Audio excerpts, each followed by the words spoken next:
ప్రభునందు ప్రియులకు యేసుక్రీస్తు నామములో శుభములు తెలియజేస్తున్నాం. ఈ దినము హెబ్రోన్ క్యాలెండర్ వాగ్దానము.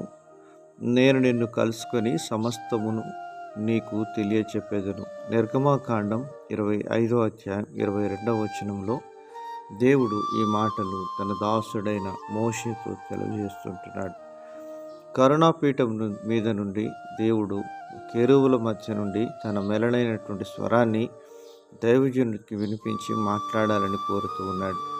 ప్రియమైనటువంటి దేవుని ప్రజలారా, దేవునికిని ప్రజలకు మధ్యవర్తిగా తన దాసుడైన మోషే ద్వారా దేవుడు తన చిత్తమునంతా బయలుపరిచి తన ప్రజల విషయములో, తన ప్రజలకు నడిపింపు విషయంలో దేవుడు మోషేతో మాట్లాడుతాను, తెలియజెప్పేదను అంటున్నాడు. ప్రియమైనటువంటి దేవుని ప్రజలారా, బైబిల్ గ్రంథంలో ఈ విధంగా రాయబడి ఉంటున్నది. నిర్గమాకాండం 30వ అధ్యాయం 6వ వచనం. సాక్ష్యపు మందసమునొద్ద నుండి అడ్డతెర ఎదుట, అనగా శాసనముల మీది కరుణాపీఠమునెదుట నీవు దానిని ఉంచవలను. అక్కడ నేను నిన్ను కలుసుకొందును అని ప్రభు సెలవిస్తున్నాడు. నిర్గమాకాండం 30వ అధ్యాయం 36వ వచనంలో కూడా దేవుడు అంటున్నాడు, దానిలో కొంచెం పొడి చేసి నేను నిన్ను కలుసుకొని ప్రత్యక్షపు గుడారంలోని సాక్ష్యపు మందసమునెదుట దాని నుంచవలను, అది మీకు అతి పరిశుద్ధముగా ఉండవలను అని దేవుడు మోషేతో మాట్లాడుతూ ఉన్నాడు. ప్రియమైనటువంటి దేవుని ప్రజలారా, దేవుడు కలుసుకునే స్థలము ప్రభువైన యేసుక్రీస్తు వారే. యేసుక్రీస్తు ప్రభువారు మనకు మధ్యవర్తిగా ఉంటున్నాడు. ఆవరణము పరిశుద్ధ స్థలము, అతి పరిశుద్ధ స్థలము. అతి పరిశుద్ధ స్థలములోనికి ప్రధాన యాజకుడు సంవత్సరమునకు ఒక్కమారే వెళ్ళి ప్రజలందరి పాపముల నిమిత్తము పరిహారం చెల్లించవలసిన వాడుగా ఉంటున్నాడు. అతి పరిశుద్ధ స్థలమునకు పరిశుద్ధ స్థలమునకు మధ్య తెర ఉంటుంది.